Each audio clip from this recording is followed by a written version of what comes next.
মুহূর্তের মধ্যেই আগুনে পুড়ে সব কিছু শেষ হয়ে গেল। এরকম একটা ঘটনা ঘটতে পারে স্বপ্নেও কল্পনা করতে পারিনি। আসলে আমরা কেউই কখনো খারাপ সময়কে নিয়ে কল্পনা করি না, আমরা ভালো সময়টার কথাই ভাবতে থাকি। আর এরকম আকস্মিক বিপদ, এটা তো আমরা কখনো ভাবতেই পারি না, তাই না? তো দেখুন, প্রতিদিনের মতো ভ্লগ শুরু করেছিলাম। ঘরের জিনিসপত্রগুলো আমি ওলটপালট করতে ভালোবাসি, মানে ফার্নিচারগুলোকে এদিক থেকে ওদিকে। যেহেতু সামনেই ঈদ, তাই জন্য আমি এই যে খাটটা দেখতে পাচ্ছেন, খাটটা ছিল এতদিন এই দিকের দেয়ালে, আপনারা অবশ্যই দেখেছেন গ্রিন কালারের ওয়ালটার দিকে হেডবোর্ড ছিল। এখন আমি ঘুরিয়ে এদিকে করে নিয়েছি, কেননা লাইটটা ঢাকা পড়ছিল বলে কোনো কিছুই আলো লাগছিল না ঠিকঠাক। তার জন্য রাত্রিবেলা সন্ধ্যা থেকে এগুলো শুরু করেছিলাম। এখন বাজে রাত 9টা মতো। সেই সময় আমি বিছানাটা সব কিছু গুছিয়ে নিলাম আর কি। সব কিছু তো আর শেয়ার করা সম্ভব হয়নি। যখন ফার্নিচারগুলো সরাচ্ছিলাম অনেক কষ্ট হয়ে যাচ্ছিলো, অনেক ভারী যেহেতু ফার্নিচারগুলো, আর স্পেসটা কম, প্রথমেই তো হচ্ছিলই না। তারপরে সোফাটাকে ঠিক করে দিয়ে উল্টে দিয়ে তারপরে করছিলাম। তো এই যে পরের দিন এই যেগুলো বেড থেকে তুলেছি, বেডশিট থেকে শুরু করে প্রচুর জামা কাপড় পড়েছিল, তো সেগুলো ধোয়ার জন্য ভেজাচ্ছিলাম আর কি। খুব ভালো রোদ হচ্ছিল, তো ভাবলাম যে সুন্দর করে শুকিয়ে যাবে, সেই জন্য আর কি জামা কাপড়গুলো ভিজিয়ে নিচ্ছিলাম। আর জামা কাপড় ভিজিয়ে সঙ্গে সঙ্গে আমি ধুই না, সঙ্গে সঙ্গে ধুলে ময়লাটা ঠিকঠাকভাবে যায় না। কিছুক্ষণ রেখে দিলে তারপর খুব সুন্দর পরিষ্কার হয়। আমি তো চেষ্টা করি 3-4 ঘন্টা মতো ভিজিয়ে রাখার।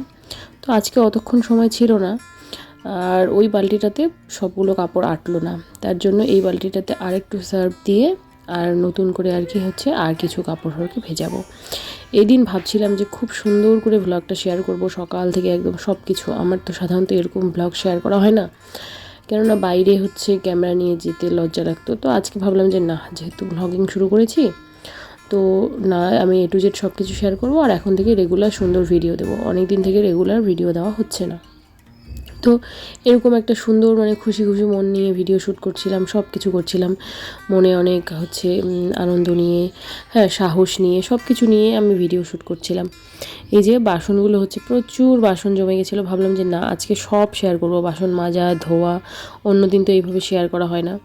এমনকি কাপড় কাচা, বাথরুমের সামনে স্ট্যান্ডটাকে রেখে ক্যামেরা বসানো, সবাই দেখবে। তারপরেও মনে হচ্ছিলো যে না, যেহেতু এটা একটা প্রফেশনাল কাজ, তো কেউ দেখলো না দেখলো এতে কী যায় আসে। যখন আমি না খেয়ে থাকবো তখন কেউ আমাকে সাহায্য করতে আসবে না, এটা ভেবেই আমি সুন্দর করে ভ্লগটা করছিলাম। তো দেখো, এই যে জামা কাপড় যখন কাচবো তখনও আমি ভিডিও শ্যুট করেছি। এই প্রথম আমি এরকমটা করলাম।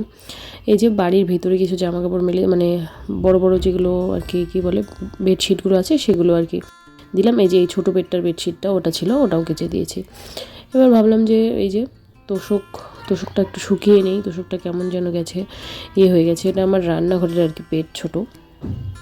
তো ওটাকে আর কি শুকাতে দিলাম সুন্দর করে। এই যে রান্নাঘরের অবস্থা এখন খুব খারাপ। এই যে ওটা শুকিয়েও গেছিলো, খুব বেশিক্ষণ শুকাতে হয়নি, তারপরে শুকিয়ে ফেলেছি। তারপরে এই যে রান্না করব।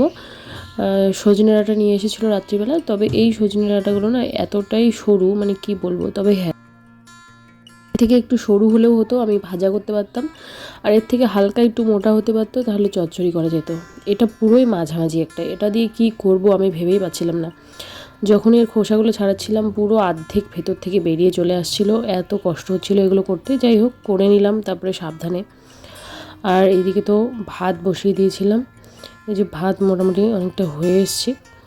ভাত করব আর বোধহয় সজনে ডাঁটা রান্না করব। তার মধ্যে আবার এই যে বাজারগুলো, এগুলোও ঢালা হয়নি আর কি। তো এই যে কালো জিরে আনতে বলেছিলাম, কালো জিরে খাওয়াটা শরীরের জন্য ভালো। এই যে দেখো, হঠাৎ করে দেখতে পাচ্ছি মাকু। এই মাকু গল্পটা আমরা পড়েছিলাম, আমাদের বইতেই ছিল। তো দেখে ভালো লাগলো যে ওই গল্পের কাগজটাতেই কালো জিরেটা দিয়েছে। আর এই যে বাদাম নিয়ে এসছে, তারপর দেখলাম যে এগুলো কাঁচা বাদাম নিয়ে এসছে। যাই হোক, যেহেতু আমি রান্নায় ব্যবহার করি, তো কাঁচা বাদামে ব্যবহার করা যাবে। তারপরে এখানে সর্ষে নিয়ে আসতে বলেছি। এতদিন তো আমি একদম সর্ষের গুঁড়ো একটা কিনতে পাওয়া যায়, ওটা ইউজ করতাম, ওটা খুবই ভালো ছিল। তো এই গোটা সর্ষে বাটতে না আমার কাছে খুব সমস্যা হয়। মিক্সার গ্রাইন্ডারে তো হতেই চায় না, আর বাটতে গেলেও হাতে এদিক ওদিক লেগে যায়, আমার কেমন যেন অস্বস্তি একটা হয়। যাই হোক, তবুও বেটে নিতে হবে, যেহেতু এখানে মনে হয় ওটা পাওয়া যায় না, নাকি জানি না। আমি তো গোটা সর্ষে আনতে বলেছি। আগে তো আমি টাউনে থাকতাম, ওখানে সমবায়িকা বলে একটা গভর্নমেন্ট আর কি দোকান আছে, ওখানে পাওয়া যেত সর্ষের গুঁড়োটা। ওটা অনেক দিন ধরে খেলাম, আর দেখলাম যে ভালো, এরকম পেস্ট বা গুঁড়ো এগুলো সাধারণত ভালো হয় না, কিন্তু ওই সর্ষের গুঁড়োটা এত ভালো ছিল, কোনো দিন আমার রান্না তেতো হয়নি। কিন্তু আগে যখন আমি ওই কালো সর্ষেটা ব্যবহার করতাম, মাঝে মাঝে বেটে দিতাম, রান্নাটা তেতো হয়ে যেত। তো ওই গুঁড়োটা ব্যবহার করে অনেক উপকার পেয়েছিলাম। যাই হোক, মাঝখানে একদিন কোচবিহার যাওয়ার কথা আছে, ভেবেছি যে ওটা নিয়ে আসবো। তো দেখো কতটা মানে হয়ে গেল বাটনা। তো এটা দিয়ে আর কি হচ্ছে চচ্চড়ি করব সজনে ডাঁটার।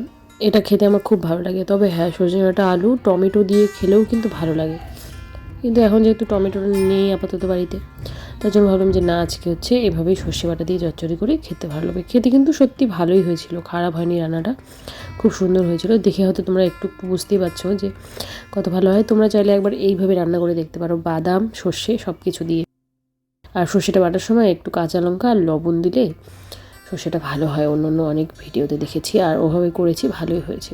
আর তারপরে এই যে স্নান সব কিছু কমপ্লিট হয়ে গেছিলো।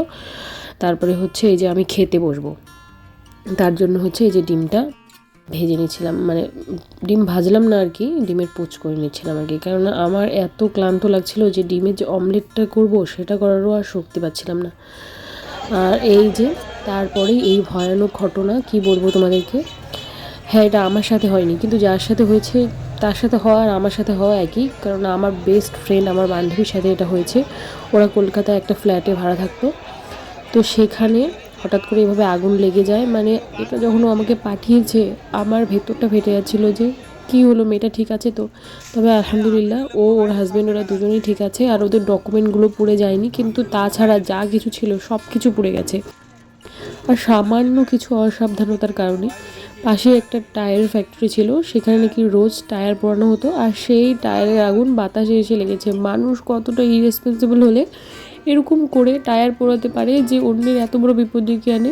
ওদের বিল্ডিংয়ের পাশের বিল্ডিং থেকেও ধোঁয়া বেরোচ্ছে, এইভাবে সব কিছু ওদের শেষ হয়ে গেছে, ঘর দরজা। মানুষ কত মেহনত করে একটা জায়গায় থাকে, কত কষ্ট করে, আর সেখানে যদি এরকম মানুষের অসাবধানতার কারণে মানুষের জীবনে সব কিছু নষ্ট হয়ে যায়, তখন কী হতে পারে তোমরাই বলো। এই দেখো ওদের ঘরের কী অবস্থা, একটা জিনিসও অবশিষ্ট নেই। কত কষ্ট করে, কত কিছু করে, কত মেহনত করে ওর হাজবেন্ড ওকে পড়াচ্ছে, আর সেই সময় যদি এরকম হয়। এমনকি ওর বইগুলো তো পুড়ে যায়নি, কিন্তু ও বলল যে যারা ফায়ার ব্রিগেডের লোকেরা এসেছে আগুন নেভাতে গিয়ে ওর বইগুলো সব ভিজে গেছে। আর সরকার থেকে ওদেরকে কোনো সাহায্য করা হয়নি। তোমরা যত পারো ভিডিওটা শেয়ার করতে থাকো, সরকার থেকে যেন ওদেরকে কোনো কিছু সাহায্য করা হয়। ওরা ভাড়া থাকে বলে কি ওদেরকে কোনো সাহায্য করা হবে না? জানি না বাড়ির মালিককে কোনো সাহায্য করা হয়েছে কি না। তোমরা প্লিজ সবাই ভিডিওটা শেয়ার করে দাও।